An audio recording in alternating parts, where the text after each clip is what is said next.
வளைகுடா நாடுகளை நோக்கி தொடர்ச்சியாக ஒரு பரபரப்பான சூழல் இருப்பதை நம்ம பார்த்து வர்றோம். ஏன்னா ஏற்கனவே காசாவில் ஒரு 2 ஆண்டு கால பாரிய யுத்தம் நடைபெற்று தற்போது ஒரு யுத்தம் தணிந்த நிலையில் இருக்கிற போது மீண்டும் ஒரு பாரிய யுத்தம் ஈரானை நோக்கி அமெரிக்க இஸ்ரேலிய ஆக்கிரமிப்பு இராணுவங்களால் நடத்தப்பட்டு கொண்டிருக்கிறது. அதற்கு பதிலடியாக ஈரானும் அமெரிக்க இஸ்ரேலிய தளங்கள் மீதும் அமெரிக்காவினுடைய மத்திய கிழக்கில் இருக்கக்கூடிய தளங்கள் மீதும் தொடர் தாக்குதல்களை நடத்தி கொண்டே இருக்கிறார்கள். இப்படியான சூழல்ல தான் இன்றைய நாளிலும் பலவிதமான செய்திகளும் வெளியாகி இருக்கிற. அந்த செய்திகளுக்கு செல்வதற்கு முன்பதாக ஆரம்பமாக ஒரு செய்தியை தெளிவுபடுத்திக் கொள்ள வேண்டியிருக்கிறது. குறிப்பாக தொடர்ந்து எல்லோராலும் பல தடவைகள் வாட்ஸ்அப்புகளில் பரப்பப்படக்கூடிய ஒரு வீடியோவாக இந்த வீடியோ இருக்கிறது.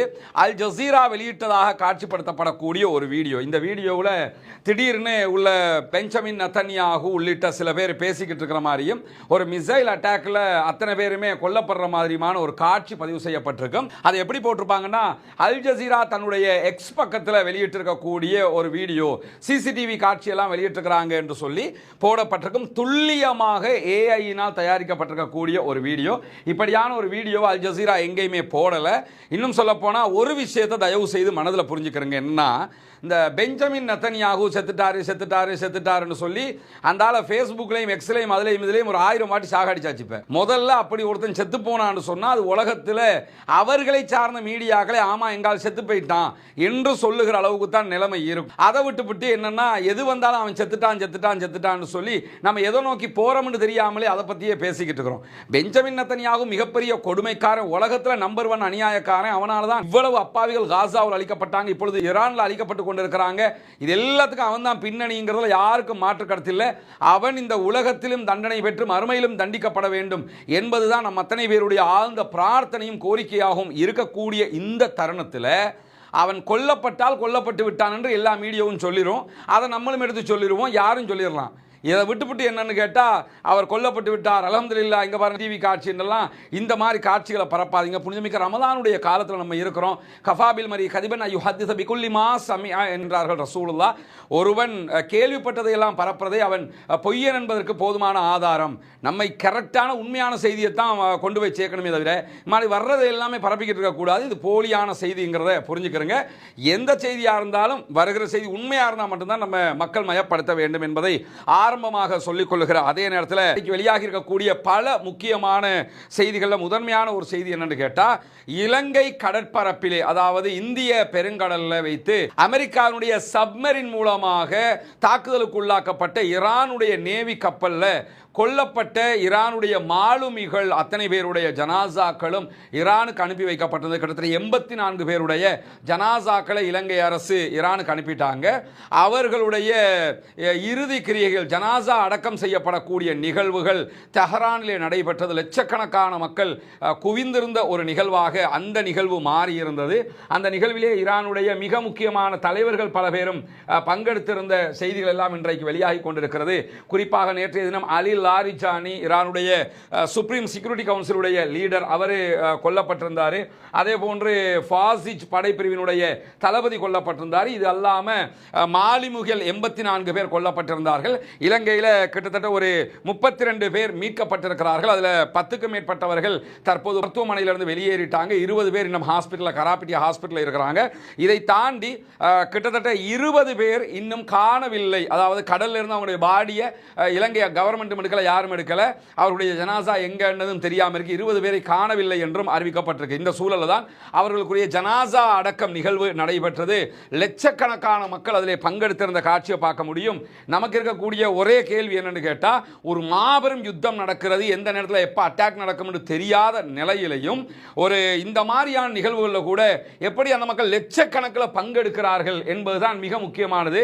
இப்படிப்பட்ட ஒரு மக்களுக்கு மத்தியில் தலைவர்களை கொள்ளுவதால் மட்டும் ஆட்சியை கவிழ்த்து விட முடியும் என்பது ஒரு எட்டாக்கணியாகத்தான் இருக்கும். இதுவரைக்கும் அப்படித்தான் இருந்து கொண்டிருக்கிறது. இன்றைக்கு ஈரானுடைய மிக முக்கியமான தலைவர்களில் ஒருவராக இருக்கக்கூடிய ஹத்தீப் அவர்கள் கொல்லப்பட்டிருக்கிறார்கள். நீங்க பார்க்கலாம், இவர்தான் ஈரானுடைய இன்டெலிஜென்ஸ் மினிஸ்டராகவே செயல்பட்டவர், உளவுத்துறை அமைச்சராக செயல்பட்டவர். அவர் இன்றைக்கு தெஹ்ரானில் இஸ்ரேலுடைய அட்டாக்கால கொல்லப்பட்டிருக்கிறார்.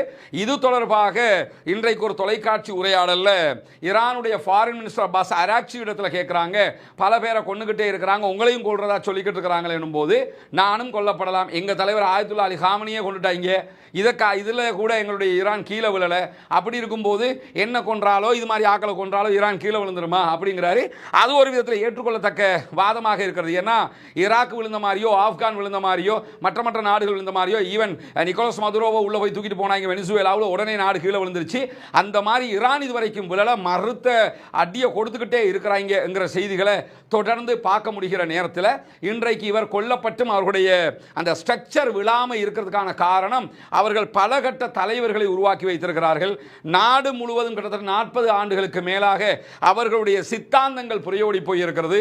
அந்த மக்களுக்கு மத்தியில் தேசிய உணர்வு உண்டாக்கப்பட்டிருக்கிறது. இது எங்க நாடு, எங்க நாட்டை நாங்கள் பாதுகாக்கணும், நாங்கள் பாரசீகம் பறந்துபட்ட பாரசீகத்தை உருவாக்கணும் என்கிற எண்ணங்கள் எல்லாம் அவர்களுக்கு இருக்கிற காரணத்தினால இதுவெல்லாம் அவர்களிடத்தில் எடுபடாமல் இருக்கக்கூடிய நிலையையும் தாண்டி ஆயத்துல்லா அலி காமனி மேல அந்த நாட்டு மக்கள் பெரிய பக்தி பரவசத்தோடு இருக்கக்கூடிய மக்கள், அந்த கொன்னத்தோடைய அங்க இருந்த சின்ன சின்ன பிளவுகள் கூட ஒன்று சேர்ந்துட்டாங்க. ஏன்னா தலைவரையே கொண்டுட்டாங்க. அதே மாதிரி தான் அந்த ஹதீபை பொறுத்தவரையில் இவர் மேலையும் அவங்களுக்கு மத்தியில் ஒரு பெரிய மரியாதை இருக்கு. அந்த நாட்டு மக்களுக்கு மத்தியில் நமக்கு இவரை நம்ம மதிக்கிறோமா இல்லையா, வேற யார் மதிக்கிறாங்களா இல்லையா, அது ரெண்டாவது. அந்த நாட்டு மக்கள் இவர் மேல பெருத்த மரியாதை வைத்துக் கொண்டிருக்கிறார்கள். காரணம் என்னன்னு கேட்டா, ஹதீபை பொறுத்தவரையில் அதிகார கட்டமைப்பில் அவருடைய நிலையான தன்மைங்கிறது ரொம்ப உச்சமானதாக இருந்தது. பெரிய தகுதிகளை கொண்டதாக ஈரானுக்குள்ள செயல்பட்ட ஒருவர், அவர்களுடைய கும் பல்கலைக்கழகத்தில் உள்ள பட்டம் பெற்ற ஒருவர், குறிப்பாக ஆயத்துல்லா அலி காமனி அவர்களுடைய நேரடி மாணவர் என்கிற மரியாதையை அங்கிருக்கக்கூடிய அந்த ஷியா சிந்தனை மக்களுக்கு மத்தியில் பெரிய அளவில் பெற்றுக்கொண்ட ஒரு மனிதராக அவர் அறியப்பட்டிருக்கிறது. மட்டுமல்லாம ஒரு அந்த அவர்கள் சார்ந்த கொள்கை சார்ந்த மிகப்பெரிய மத அறிஞராக அறியப்படுகிறவர் தான் இந்த ஹதீப் அவர்கள், இஸ்மாயில் ஹதீப் அவர்கள். இந்த மாதிரியான ஒருவர் தான் இன்றைக்கு கொல்லப்பட்டிருக்கிறார். இவருக்கு அந்த நாட்டினுடைய மிக உச்ச பதவிகளில் ஒன்றாக, பட்டங்களில் ஒன்றாக இருக்கக்கூடிய ஹுஜ்ஜத் அல் இஸ்லாம் என்கிற பட்டமும் வழங்கப்பட்டிருக்கிறது என்கிற தரவுகள் கிடைத்திருக்கக்கூடிய அதே நேரம் உளவுத்துறை விவகாரத்தில் ரொம்ப ஷார்ப்பான ஒருவராக அறியப்பட்டவர் அவர்தான் இன்றைக்கு கொல்லப்பட்டிருக்கார். சில நேரங்கள் என்ன கேள்வி வரும் கேட்டா, சாதாரணமாக ஆயத்துல்லா அலி காமனியை கொண்டாங்க, லாரிஜானியை கொன்றாங்க, அதே மாதிரி ஃபசீஜ் படைப்பிரிவினுடைய தளபதியை கொண்டாங்க, இவரை கொள்றாங்க, இப்படி தலைகளை எல்லாம் அசால்ட்டா கொண்டு போறாங்களே, அந்த அளவுக்கு இன்டெலிஜென்சி வீக்கா இருக்குதா ஈரானுக்குள்ள பாத்தீங்கன்னா, அது அந்த கோணத்தில் மட்டும் பார்க்க முடியாது. பார்த்தா நமக்கு இன்டெலிஜென்சி வீக் மாதிரி தான் தெரியும். இன்டெலிஜென்சி வீக்காக இருந்ததுன்னு சொன்னால் அது எப்படி துல்லியமாக இஸ்ரேலுக்கும் அரபு நாடுகளில் இருக்கக்கூடிய அமெரிக்காவுடைய தளங்களுக்கு அடிக்கிறாங்க. அப்போ இன்டெலிஜென்சி அந்த விதத்தில் மட்டும் உச்சமாக இருக்குதாங்கிற கேள்வி வந்துருமா இல்லையா? இன்டெலிஜென்சி பலவீனம் என்பதை தாண்டி அவர்களிடத்தில் செத்துட்டு போறோம்ங்கிற மாதிரி ஒரு மனோநிலையில் இருக்கிறார்கள். மரணத்துக்கு அஞ்சாத ஒரு கூட்டமாக இருக்கிறார்கள். அதுக்கான காரணங்கள் பின்னணிகள் ஒன்று, இந்த பாரசீகம் என்கிற அந்த பாரசீக தேசத்தை காக்கிறதுங்கிறது. உலகத்தில் சில பகுதி அப்படி இருக்கிறாங்க. உதாரணமாக மங்கோலியர்கள் இந்த எங்க தேசத்தை நாங்க கட்டமைக்கணும், அதை விட்டுறக்கூடாது அப்படிங்கிறது இருப்பாங்க. அதே மாதிரி ஈஜிப்டீஷியன் அப்படி இருப்பாங்க. அதே நேரத்தில் இந்த ஒட்டோமான் கலிஃபேட்டை திருப்பி உண்டாக்கணும்னு சொல்லி, உஸ்மானிய ஹிலாபத்தை கொண்டு வரணும்னு சொல்லி, என்னதான் எதை பற்றி பேசினாலும் துருக்கிய மக்கள் அதில் அப்படி தான் இருப்பாங்க. அவங்கள பார்த்து அவங்களுக்கு இஸ்லாத்தினுடைய நடைமுறைகளுக்கும் பல வித்தியாசங்கள் இருக்கும். ஆனால் எப்படியாவது பழைய ஒட்டோமான் கலிஃபேட்டை கொண்டு வந்து நாங்கள் அதில் லீடர் ஆகிறோங்கிற அந்த எண்ணத்தோடு அவங்க இருப்பாங்க. அதே மாதிரி இப்போ இஸ்ரேல் காரணம் எடுத்துக்கிட்டா நாங்கள் கிரேட்டர் இஸ்ரேலை உருவாக்கிறணும் அப்படின்னு இருப்பாங்க. அது மாதிரி காலாகாலமாக பாரசீக பேரரசு இருந்தவங்க. ரசூலுல்லாஹ் உயிரோடு இருக்கும் போதே 2 பேரரசுகள், ஒன்று ரோம் பேரரசு, 2வது பாரசீக பேரரசு. அந்த பேரரசு நிலையை உண்டாக்குவதுதான் அவர்களுடைய மிக முக்கியமான கனவுங்கிறதுனால தலைவர்களுடைய இழப்பு, அவர்களுடைய இழப்புகள் எல்லாம் அவங்களுக்கு ஒரு பெரிய மேட்டர் கிடையாது. மக்களோட மக்களாக நாங்கள் நிற்கிறோம், மக்களுக்காக நிற்கிறோம், எது நடந்தாலும் நாங்கள் சகிச்சுக்கிறோம்ங்கிற மாதிரி நிற்கிற மாதிரி தான் தெரியுது. தவிர இது இன்டெலிஜென்சி பலவீனமாக யாரும் பொருட்படுத்தக்கூடிய ஒரு நிலையாக இல்லை என்பதையும் நம்ம புரிந்து கொள்ளுகிற அதே நேரம் இன்றைக்கு வெளியாக இருக்கக்கூடிய இன்னும் ஒரு முக்கியமான விவகாரம் என்னன்னு கேட்டா, இந்த கப்பல் உலகத்தில் இருக்கிற மாபெரும் விமானம் தாங்கி கப்பல்கள் நம்பர் 1 கப்பல்கள் இதுவும் USS ஆப்ரகாம் லிங்கனும் தான் வரும். இது USS ஜெரால்ட் ஃபோர்ட் என்று சொல்லக்கூடிய கப்பல். அதே போன்று USS Abraham Lincoln. USS Abraham லிங்கனை பொறுத்தவரை ஏற்கனவே அடி வாங்கி நொந்து போய் நான் போயிட்டு வரேன்னு சொல்லி கிளம்பிட்டாப்ல அமெரிக்காவுக்கு. அது கிடையாது இப்ப மத்திய கிழக்கில். அதே நேரத்தில் இன்றைக்கு நேற்று இரவுகள் பிற்பட்ட இரவுகளில் வெளிவந்திருக்கக்கூடிய செய்தி பிரகாரம் USS ஜெரால்ட் ஃபோர்ட் வந்து வாங்கின அடி காரணமாக கடுமையான தீப்பிழம்புகள் ஏற்பட்டு கப்பல் இனிமேல் யுத்தத்தில் தற்காலிகமாக பயன்படுத்த முடியாத நிலை ஏற்பட்டிருக்கிறது என்கிற நிலையில தான் பழுது பார்ப்பதற்காக செங்கடலை விட்டு வெளியேறி கிரேக்கில் இருக்கக்கூடிய ஒரு தீவுக்கு, அமெரிக்காவுடைய கடற்படை தளம் இருக்கக்கூடிய தீவுக்கு எடுத்து செல்லப்படுகிறது இந்த கப்பல். அதாவது சரி செய்யறது கொண்டு போறாங்களாம். அடி அந்த அளவுக்கு விழுந்துருச்சு, அதனால பின்வாங்கிடுச்சு கப்பல் என்கிற செய்திகளும் வெளியாகி இருக்கிறது. இது எல்லாமே ஒன்றை காட்டுகிறது. ஈரானுக்குள்ள பல தளபதிகள், தலைவர்கள் கொல்லப்படுகிறார்கள், அதுல எந்த மாற்று கருத்தும் கிடையாது. ஆனால் ஈரான் கொடுக்கிற அடி மிக பலமாக இருக்கிறது. அதனால தான் அவர்களுடைய கப்பல்கள் கூட பின்வாங்கக்கூடிய ஒரு நிலையாக இருப்பதை நம்ம பார்க்க முடியும். அதே நேரத்தில் 62வது அலை தாக்குதல்கள் 62 வேவ்ஸ் அடிச்சிருக்கிறாங்க இஸ்ரேலுடைய பல பகுதிகள் மேல, அமெரிக்காவுடைய பல பகுதிகள் மேல. ஈரானுடைய ஐஆர்ஜிசி குறிப்பாக அந்த இஸ்மாயில் ஹத்தீப் கொல்லப்பட்டதற்கு பழிவாங்கும் விதமாகவும், அலி லாரிஜானி கொல்லப்பட்டதற்கு பழிவாங்கும் விதமாகவும் தான் இந்த தாக்குதல்கள் நடத்தப்பட்டதாக சொல்லியிருக்கிறார்கள். இஸ்ரேலுடைய அக்ரே, அதே போன்ற ஹைஃபா, டெல் அவீவ், பீர்ஷேபா போன்ற இடங்கள் எல்லாம் பாரிய தாக்குதல்களை அவர்கள் நடத்தி இருக்கக்கூடிய காட்சிகளையும் இன்றைக்கு பிரஸ் டிவி வெளியிட்டிருக்கக்கூடிய ஒரு வீடியோவில் டெல் அவீவினுடைய காட்சிகளை நீங்க பார்க்க முடியும். பற்றி எறிகிற காட்சிகள். இங்க ஒன்ன கவனிச்சுக்கிறீங்க என்னன்னு கேட்டா, ஈரானுக்குள்ள அமெரிக்கா போய் அடிக்கிற காட்சிகளும் ஈரானே வெளியிட்டா மட்டும் தான் பெரிய அளவில் வெளியே வருதே தவிர அமெரிக்காவாலோ இஸ்ரேலாலோ கடந்த காலங்களில் மாதிரி அந்த போட்டோக்கள், வீடியோக்களை வெளியே போட முடியாமல் இருக்குது. பெரிய தாக்குதல் நடத்தப்பட்டா மட்டும் தவிர்க்க முடியாமல் வெளியே வருது. அப்படியே அந்த புகைப்படங்களை வெளிநாடுகளில் இருக்கக்கூடிய மீடியாக்களுக்கு யாரும் கொடுத்தாலும் ஈரானுக்குள்ள அது அஃபென்ஸ், அவங்க அரெஸ்ட் பண்ணிடுவாங்க அவங்களை. ஏன்னா நாட்டினுடைய அந்த வீரத்தை அதை கட்டுப்படுத்தணும், மக்கள் பலவீனப்படக்கூடாதுங்கிறதுக்காக அதை அவங்க செய்கிறாங்க. இதே வேலையை தான் இஸ்ரேல்காரன் தொடர்ந்து செஞ்சே வந்துகிட்டு இருக்கிறான். ஆனால் அமெரிக்க அதிபர் டொனால்ட் ட்ரம்ப் என்ன சொல்றான்னு கேட்டா, எங்களுக்கு அடிக்கிற மாதிரி நிறைய வீடியோக்களை ஏஐல செஞ்சு ஈரான் பரப்பிக்கிட்டு இருக்கிறாங்க. யார்டா இந்த கம்பிகள்? ஈரான் ஏஐல வீடியோ செஞ்சு பரப்பிக்கிட்டு இருக்கிறானா? அதெல்லாம் பொய்யா. அப்ப இந்த யுஎஸ்எஸ் ஜெரால்டு ஃபோர்டு போறதும் ஈரான் ஏஐல செய்ய வீடியோவா, அல்லது யுஎஸ்எஸ் ஆபிரகாம் லிங்கன் போனது அது மாதிரியா? அரபு நாடுகள் இருக்கக்கூடிய அமெரிக்காவுடைய நிலைகள் மேலாம் தாக்குதல் நடத்தப்படுது, இது ஏஐ வீடியோவா? ஹொர்மூஸ்ல நகர முடியாமல் நின்றுகிட்டு இருக்கிறீங்களே, அது ஏஐயா? அப்ப என்னன்னா, அடி வாங்குறதுக்கு அந்த எங்க ஊர்ல எல்லாம் சொல்லுவாங்க, கீழே விழுந்தாலும் மீசல மண் ஒட்டல்னு சொல்லுவாங்க. அந்த மாதிரி கதைகளை பேசிக்கொண்டிருக்கிறார் இவர் என்கிற செய்திகளையும் நம்ம புரிஞ்சுக்கிற முடிகிற. அதே நேரத்தில் இன்றைக்கு ஐஆர்ஜிசி வெளியிட்டிருக்கக்கூடிய செய்திகளில் ஈரானுடைய ஏவுகணை தாக்குதல்கள் இஸ்ரேலுக்குள்ள அதாவது 62 வேவ்ஸ் நடத்தப்படும் போகிற நேரத்தில் எந்த ஒரு சைரன் கூட அவங்களால எழுப்ப முடியாம போயிடுச்சு. அதாவது இஸ்ரேலுடைய எந்த ஒரு ரேடாருக்கும் சிக்காம போய் அட்டாக் பண்ணி இருக்கிறோங்கிறத தெளிவா சொல்லியிருக்கிறாங்க. அதற்கு பயன்படுத்தப்பட்டிருக்கக்கூடிய ஏவுகணைகள் அப்படிப்பட்ட ஏவுகணைகள் என்று ஈரான் அறிவித்திருக்கிறது. கத்தர் ஏவுகணைகளை அவர்கள் ஏவி இருக்கிறார்கள், ஹைபர் ஷேகான் ஏவுகணைகளை ஏவி இருக்கிறார்கள், அதே போன்று இமாத் வகையான ஏவுகணைகள் ஏவப்பட்டிருக்கிறது, அதே போன்று ஹாஜ் காசிம் வகையான ஏவுகணைகள் ஏவப்பட்டிருக்கு. இது எல்லாமே ரேடாருக்கு சிக்காமலே சென்று தாக்குதல்களை நடத்தி இருக்கிறது என்பதுதான் இன்றைக்கு ஐஆர்ஜி வெளியாக்கி இருக்கக்கூடிய செய்திகள் இருந்து தெரிய வருகிறது. அதே நேரத்தில் இதை தாண்டி டெல் அவீவுக்கு வெளியில அமெரிக்காவுடைய பல நிலைகள் மீது தாக்குதல் நடத்தி இருக்கிறாங்க. குவைத்தில் இருக்கக்கூடிய அலி அல் ஷலேம் விமான தளம், ஈராக்கில் இருக்கக்கூடிய விக்டரி தளம், அதே போன்று சவுதி அரேபியாவில் இருக்கக்கூடிய அல் ஹர்ஜ் விமான தளம், அதே போன்று கத்தாரில் இருக்கக்கூடிய உதய் போர்ட் மேல மீண்டும் தாக்குதல் நடத்தி இருக்கிறார்கள். ஐக்கிய அரபு எமிரேட்ஸ் யுஏஇல இருக்கக்கூடிய அல் உதைரா தளத்தின் மீது தாக்குதல் நடத்தி இருக்கிறார்கள். அதே போன்று யுஏஇல இருக்கக்கூடிய அல் தாஃப்ரா விமான தளத்தின் மீது தாக்குதல் நடத்தி இருக்கிறார்கள். ஜோர்டானில் இருக்கக்கூடிய அஷ்ராக் விமான தளத்தின் மீது தாக்குதல் நடத்தி இருக்கிறார்கள். பஹ்ரைனில் இருக்கக்கூடிய 5வது கடற்படை தளம், அமெரிக்காவுடைய தளம், இந்த தளத்தின் மீது தாக்குதல் நடத்தி இருக்கிறார்கள். குவைத்தில் இருக்கக்கூடிய அரிஃப்ஜான் தளத்தின் மீதும் தாக்குதல்களை நடத்தி இருக்கிறார்கள். இப்படி பல அரபு நாடுகளில் இருக்கக்கூடிய அமெரிக்காவுடைய தளங்களை நோக்கி தாக்குதல்களை நடத்தி இருக்கிறது ஐஆர்ஜிசி என்கிற செய்திகள் இன்றைக்கும் வெளியாகி இருப்பதை நம்ம பார்க்க முடியும். அதே நேரத்தில் இன்றைக்கு பிரஸ் டிவி வெளியிட்டிருக்கக்கூடிய ஒரு முக்கியமான அறிவிப்பு இருக்கிறது. அந்த அறிவிப்பில் பிரஸ் டிவி இந்த யுத்தத்தில் அமெரிக்காவுடைய இழப்புகள் என்ன என்பது தொடர்பாக, அதாவது டியூஸ்டே நேற்றைய தினம் 17ஆம் தேதி மார்ச் 2026 1:56 PM இந்த ஆர்டிக்கலை வெளியிட்டிருக்கிறாங்க. இந்த ஆர்டிக்கல்ல நிறைய இன்டெலிஜென்சி தொடர்பான செய்திகளை சொல்லி இருக்கிறார்கள். குறிப்பாக போரினுடைய முதலாவது வாரத்திலேயே அமெரிக்கா 3200க்கும் மேற்பட்ட பெரும் அழிவுகளை சந்தித்திருக்கிறது என்பதுதான் அவர்களுடைய தகவல்களாக இருக்கிறது. பிரஸ் டிவியினுடைய ஒரு நிருபரிடம் ஈரானுடைய உளவுத்துறையின் மூத்த அதிகாரி வெளிநாட்டு உளவு தகவல்களை அடிப்படையாக வைத்து பகிர்ந்து கொண்ட தகவலாக இது குறிப்பிடப்பட்டிருக்கிறது. குறிப்பாக அமெரிக்காவுக்கும் இஸ்ரேலுக்கும் இடையிலான இந்த ஈரான் மீதான தாக்குதல்கள் அவர்களுக்கு பதிலடி கொடுக்கும் போது கணிசமான உயிரிழப்புகள் குறித்த விவரங்கள் கிடைக்கப்பட்டிருப்பதாக சொல்லப்படுகிறது. முதல் வாரத்திலேயே குறைந்தது 200 அமெரிக்க ராணுவத்தைச் சேர்ந்தவர்கள் கொல்லப்பட்டார்கள். அதற்கு பிறகு அலி லாரிஜானி தெரிவித்த கருத்து பிரகாரம் 600க்கும் மேற்பட்டவர்கள் கொல்லப்பட்டிருந்தார்கள் என்கிற நிலையில் அமெரிக்காவினுடைய 3000க்கும் மேற்பட்ட போர்சஸ் காயமடைந்திருக்கிறார்கள் என்கிற செய்திகளும் வெளியாகி இருக்கிறது. இப்ப USS Abraham Lincoln, USS Gerald Ford மாதிரி கப்பல்கள் எல்லாமே திரும்பி போகுதுன்னா அதுக்கு ஏற்பட்ட தாக்கங்கள்ல யாராவது கொல்லப்படாம யாருமே காயப்படாம அவ்வளவு பெரிய கப்பல்ல அந்த கப்பலுக்கு மட்டும் பாதிப்பு வந்துச்சுன்னு யாரும் நம்ப மாட்டாங்கல்ல.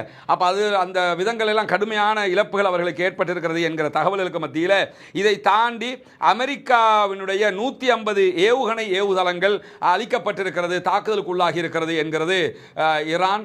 அமெரிக்கா நடத்தக்கூடிய தாக்குதல் நடத்துகிற தளங்கள் இருக்குதா இல்லையா, உதய்போர்ட் மாதிரி பல தளங்கள், இதில் இருக்கக்கூடிய அந்த ஏவுகணை ஏவுகிற தளங்கள் மீது தாக்குதல்களை நடத்தி இருக்கிறோம் என்கிற செய்திகளை சொல்லி இருக்கிறார்கள்.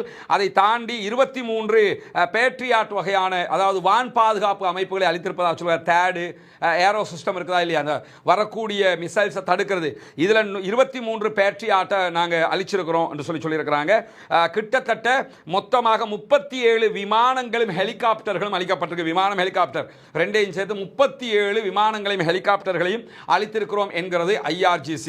அப்ப இவ்வளவு அழிவுகள் அமெரிக்காவுக்கு ஏற்பட்டு கொண்டிருக்கிறது. அதனால தான் தலைவன் எப்படியாவது வாங்க சமாதானமாக முடிச்சுக்கிறோம் என்று சொல்றான். ஆனால் அந்த சமாதானத்திற்கு செல்வதற்கு ஈரான் மறுத்து கொண்டே இருக்கிறது. இது எங்களுடைய போர் அல்ல, அமெரிக்காவினுடைய போர் என்கிறார் அப்பாஸ் அராக்சி, ஈரானுடைய ஃபாரின் மினிஸ்டர். இந்த பிராந்தியத்தில் மிகப்பெரிய யுத்தத்தை உண்டாக்கியது அமெரிக்கா, நாங்கள் உண்டாக்கல. எனவே நாங்கள் பொதுமக்கள் மேலே தாக்குதல் நடத்தல, அமெரிக்காவுடைய தளங்கள் மேலேயும் இஸ்ரேல் மீது தான் நாங்கள் தாக்குதல் நடத்திக்கிட்டு இருக்கிறோம். ஹொர்முஸ் ஜலசந்தியை மூடித்தான் வைப்போம். நாங்கள் இந்த நேரத்தில் யுத்த நிறுத்தத்தை நிராகரிக்கிறோம். ஏனென்று சொன்னால் இந்த யுத்தம் நிரந்தரமாக முடிவுக்கு வரணும். இந்த தற்காலிகமாக நீங்கள் வெப்பனை ரெடி பண்ணிக்கிட்டு திருப்பி வந்து எங்களோட சண்டை பிடிக்கிறது இதுக்கு வரக்கூடாது. இனிமே சீஸ் ஃபயர் என்று சொல்லி சொன்னால் பெர்மனன்ட் சீஸ் ஃபயர் தான். அதுக்கு வர்றதா இருந்தால் வாங்க, இல்லைன்னா வரமாட்டோம்னு சொல்லி தெளிவாக இவ்வளவு அப்போ யோசிக்கிறங்க. இந்த தலைவர்கள் கொல்லப்படுவதால் ஈரானுக்கு பலவீனமானு பார்த்தீங்கன்னா பலவீனம் இல்லை. ஆயத்துல்லா அலி காமனி கொல்லப்பட்டிருக்காரு, அலி லாரிஜானி கொல்லப்பட்டிருக்கிறாரு, ஃபசீஜ் படைப்பிரிவுடைய தளபதி கொல்லப்பட்டிருக்கிறாரு, இப்படி பல பேர் கொல்லப்படுறாங்க. இன்னைக்கு இன்டெலிஜென்சி மினிஸ்டரே கொல்லப்பட்டிருக்கிறாரு. இப்படி யாரு கொல்லப்பட்டாலும் அவங்களுக்கு அது பலவீனமாக இருந்தால் எப்படியாவது சமாதானத்துக்கு போயிடுவோம்னு தான் யோசிப்பாங்க. நாங்கள் சமாதானத்துக்கு ரெடி இல்லை என்பதில் ஈரான் மிக தெளிவாக இருக்கக்கூடிய செய்திகள் வெளியாகி இருக்கிறார். அதே நேரத்தில் இன்றைக்கு ஈரானுக்குள்ள 100க்கும் மேற்பட்டவர்கள் கைது செய்யப்பட்டிருக்கிறார்கள். இவர் அத்தனை பேரும் மொசாது உளவு அமைப்புக்காக செயல்பட்டவர்கள் என்றும் அதிலே 4 பேர் உடனடியாக மரண தண்டனை நிறைவேற்றப்பட்டிருக்கிறார்கள். 4 பேரை தட்டி தூக்கி இருக்கிறாங்க. 100க்கும் மேற்பட்டவர்களை 23 மாகாணங்களில் கைது செய்திருக்கிறோம் என்கிறது ஈரான். இப்படியான சூழ்நிலையில தான் சற்று நேரத்துக்கு முன்பதாக ஈரான் விடுத்திருக்கக்கூடிய ஒரு முக்கியமான அறிவிப்பு பிரகாரம் சவுதி அரேபியா, கத்தர், UAE இந்த 3 நாடுகளிலும் இருக்கக்கூடிய எண்ணெய் உற்பத்தி நிலையங்களுக்கு அருகில் வசிக்கக்கூடிய மக்கள் அத்தனை பேரும் உடனே வெளியேறுங்க அப்படின்னு சொல்லி ஒரு அறிவிப்பை விடுத்திருக்கிறாங்க. ஏன்னா அந்த இடங்களுக்கெல்லாம் அட்டாக் பண்ண போறோம்னு சொல்லியிருக்கிறாங்க. குறிப்பாக தெற்கு ஈரானில் செயல்பட்டு வந்த எரிவாயு பதப்படுத்தக்கூடிய ஆலைகள் மீதான தாக்குதலை இன்றைக்கு இஸ்ரேல் நடத்தியிருந்தது. உலகத்திலேயே மிகப்பெரிய எரிவாயு பதப்படுத்தக்கூடிய ஒரு ஆலையாக இருப்பது இந்த தெற்கு ஈரானில் இருக்கக்கூடிய இந்த ஃபேக்டரி தான், இந்த தொழிற்சாலை, இந்த வயல் தான். இதன் மீது இன்றைக்கு அட்டாக் பண்ணினத்தோட இதுக்கு பதிலடி கொடுக்க போறோம். நீங்க எங்க சொத்துக்களுக்கு அடிக்காத வரைக்கும் உங்களுக்கு அடிக்க மாட்டோம், அடிச்சிட்டியே எதவே நாங்கள் உங்களுக்கு அடிப்போம்னு சொல்லி இப்போ அமெரிக்காவோட இணைஞ்சி தொழில் நடத்துறாங்களா இல்லையா? அமெரிக்காவோட கம்பெனி சவுதிக்குள்ள தொழில் நடத்துவோம், அமெரிக்காவோட கம்பெனி கத்தருக்குள்ள நடத்துவோம், அமெரிக்காவுடைய கம்பெனி ஜோர்டானுக்குள்ள நடத்துவோம், இந்த மாதிரி நடத்துவாங்க இல்லை? அந்த அமெரிக்காவை இலக்கு வைத்து, சவுதினா சவுதிக்கு அடிக்கிறான் அர்த்தம் புரிஞ்சுக்கிற கூடாது, சவுதியில் இருக்கிற அமெரிக்காவுடைய தளத்துக்கு அடிக்கிறான் அர்த்தம், சவுதியில் இருக்கிற அமெரிக்காவுடைய சொத்துக்கு அடிக்கிறான் அர்த்தம். அந்த மாதிரி 5 வளாகங்கள், அதாவது 2 சுத்திகரிப்பு நிலையங்கள், 2 பெட்ரோகெமிக்கல் வளாகங்கள், ஒரு எரிவாயு வயல், இந்த பகுதிகளிலிருந்து உடனே வெளியேறுங்கன்னு சொல்லி வெளியேற்ற அறிவிப்பை கொடுத்திருக்கிறாங்க. குறிப்பாக சவுதி அரேபியாவில் இருக்கக்கூடிய குறிப்பாக சவுதி அரேபியாவில் இருக்கக்கூடிய சம்ரஃப் சுத்திகரிப்பு நிலையம், இது க்ரூட் ஆயில சுத்திகரிக்கக்கூடிய நிலையம், இந்த பகுதிகளில் வாழக்கூடிய பொதுமக்கள் வெளியே போயிருங்க, ஏன்னா அதுக்கு அடிக்க போறோம் அப்படின்னு இருக்கிறாங்க. அதே மாதிரி ஜுபையில் இருக்கக்கூடிய பெட்ரோ கெமிக்கல் வளாகம், அந்த வளாகத்திலிருந்து வெளியே போங்க, பொதுமக்கள் வெளியே போங்கிறாங்க, யாரும் உயிரிழப்புகள் வராமல் இருக்கிறதுக்காக சொல்லிக்கிட்டு தான் அடிப்பாங்க. அந்த மாதிரி நாங்கள் அடிக்க போறோம் இருக்கிறாங்க. UAE இருக்கக்கூடிய ஹுசன் என்கிற ஒரு எரிவாயு வயல், அந்த கேஸ் LNG தயாரிக்கக்கூடிய இடம், அந்த இடத்துக்கு அடிக்க போறோம் இருக்கிறாங்க. அதே போன்று அல் முசாயித் ஹோல்டிங் என்கிற ஒரு இடம், அதே போன்று பெட்ரோ கெமிக்கல் வளாகம் யுஏஇல, இந்த மூணுக்கும் அடிக்க போறோம் இருக்காங்க. கத்தாரில் இருக்கக்கூடிய ரஸ்லஃபான் சுத்திகரிப்பு நிலையத்துக்கு முதலாவது அதே போன்று இரண்டாவது கட்டங்கள், இந்த ரெண்டு பகுதிகளுக்கும் அட்டாக் பண்ண போறோம் சொல்லிட்டு தான் நாங்கள் அடிக்க போறோம், எனவே வெளியே போயிருங்க என்று சொல்லி இருக்கிறார்கள். இப்படியான சூழல் தான் பாரசீக வளைகுடாவில் கத்தருக்கும் ஈரானுக்கும் இடையில, ஈரானுடைய தெற்கு பகுதிகளில் தான் மிகப்பெரிய, உலகத்திலேயே மிகப்பெரிய எரிவாயு வயல் இருக்கிறது. அதன் மீது தான் அட்டாக் பண்ணியிருக்கிறாங்க. நீங்க யோசிச்சு பார்த்தீங்கன்னா இந்த அமெரிக்காவுடைய தடைகள் மட்டும் இல்லைன்னு வைங்க, பெரிய வளர்ந்த நாடாக முழுவதுமாக பிசினஸ் பண்ணக்கூடிய ஒரு நாடாக ஈரான் இருக்கும். அவங்க இந்த ஆயுதங்களை தயாரிக்கணும், அமெரிக்காவை எதிர்க்கணும், ஏகாதிபத்தியத்துக்கு எதிராக நிற்கணுங்கிறதுனால இவ்வளவு கஷ்டங்களையும் சுமந்துக்கிட்டு தங்களுடைய அந்த நாட்டை ஆயுத ரீதியாக பலப்படுத்துறதுக்காக இவ்வளவு காலமாக இருந்திருக்கிறாங்க என்று புரியுது. ஏன்னா அவ்வளவு அந்த நாட்டுக்குள்ள அருள் வளம் கொட்டி கிடக்குது. பிசினஸ் பண்றேன்னா அமெரிக்காக்காரனுக்கு அடிமையாக இருந்திருந்தாங்கன்னு வைங்க, மற்ற அரபு நாடுகள் மாதிரி எவ்வளவோ சாதிச்சிருக்கலாங்கிறத நம்ம புரிய முடிகிறது. அதனால தான் இந்த இடங்களுக்கு அட்டாக் பண்ணதுனால நாங்கள் உங்கள் இடங்களுக்கு அட்டாக் பண்ண போகிறோம்னு சொல்லியிருக்கிறாங்க. இந்த செய்திகளுக்கு மத்தியில் நேற்று இரவு வெளிவந்த இன்னொரு முக்கியமான செய்தி தான், அமெரிக்காவினுடைய தேசிய பயங்கரவாத எதிர்ப்பு மையத்தினுடைய டைரக்டர் ஜெனரல் பதவியில் இருந்து ஜோ கென்ட் என்கிறவர் ராஜினாமா செய்தார். அமெரிக்காவினுடைய பயங்கரவாத டெரரிசம் இன்வெஸ்டிகேஷன் டிவிஷன் இருக்குமா இல்லையா, நம்ம நாட்டில் டெரரிசம் இன்வெஸ்டிகேஷன் டிவிஷன் டிஐடின்னு வச்சிருக்காங்க, ஒவ்வொரு நாட்டிலும் ஒவ்வொரு பேரில் வச்சிருப்பாங்க. அமெரிக்கா வந்து தேசிய தீவிரவாத தடுப்பு மையம் வச்சிருக்கிறாங்க. அதனுடைய டைரக்டர் ஜெனரல் இருக்கிறாரா இல்லையா, அவர் ஜோ கென்ட்ங்கிறவர் நேற்றைய தினம் ராஜினாமா பண்ணி ராஜினாமா கடிதத்தை அமெரிக்க அதிபர் டொனால்ட் ட்ரம்ப்புக்கு அனுப்பியிருக்கிறார். அதுக்கான காரணம் என்னன்னு கேட்டால், நீங்கள் இஸ்ரேல்காரனுடைய பேச்சை கேட்டு அவன் உங்களை கிறுக்குத்தனமாக தூண்டி விட்டுட்டான், அவன் பேச்சை நம்பி அவன் மீடியாவில் காட்டின செய்திகளை நம்பி நீங்க என்ன பண்ணிட்டீங்கன்னு கேட்டா மிகப்பெரிய ஒரு தாக்குதலை ஈரான் மீது தொடுத்துட்டீங்க. இது அமெரிக்காவுக்கு பெரிய பின்னடைவு. அந்த பின்னடைவை தான் இப்ப நம்ம சந்திச்சுக்கிட்டு இருக்கிறோம். எனவே நீங்க அவங்க பேச்சை கேட்டு தான் நம்ம நாட்டை நாசமாக்கிட்டீங்க என்று சொல்லி அவர் கடிதம் அனுப்பியிருக்கிறார். குறிப்பாக முதல் காலம் கட்டம் அவருடைய ஆட்சி டொனால்ட் ட்ரம்புடைய அந்த நேரத்தில் மற்ற நாடுகளில் போய் நம்ம தாக்குதல்கள் நடத்தி நம்ம ராணுவத்தை நாசமாக்கிட்டோம், ஈராக் வார் செஞ்சிருக்கவே கூடாது, ஆப்கானிஸ்தான் வார் செஞ்சிருக்கவே கூடாதுன்னெல்லாம் பேசினால் நீங்க, ஆனா எப்படி ஈராக் வாருக்குள்ள அமெரிக்காவை இஸ்ரேல்காரன் இழுத்து விட்டானோ அதே மாதிரி உங்களையும் மாடாக்கிட்டாங்க. இந்த வாட்டி மீடியாவில் அப்படி இதை காட்டி அமெரிக்கா தான் பெஸ்ட், அமெரிக்கா தான் ஃபர்ஸ்ட்டுக்கு நிற்கணும், உங்களை அழிக்கிறதுக்கு ஈரான்காரன் துடிச்சுக்கிட்டு இருக்கிறான், உங்க ஆட்சியில் அமெரிக்காவை நாசமாக்கிடுவாங்க, நீங்க உடனே ஈரானுக்கு அடிங்கன்னு சொல்லி எப்படி ஈராக்கோட யுத்தத்துக்கு கோர்த்து விட்டு 20 வருஷம் அங்க நம்ம மாட்டிக்கிட்டு நின்னமோ, அதே மாதிரி இதுக்குள்ள ஆப்கானிஸ்தானுக்குள்ள 20 வருஷம் மாட்டிக்கிட்டு நின்னமோ, அது மாதிரி நம்மளை கொண்டு இழுத்து விட்டாங்க ஈரானுக்குள்ள.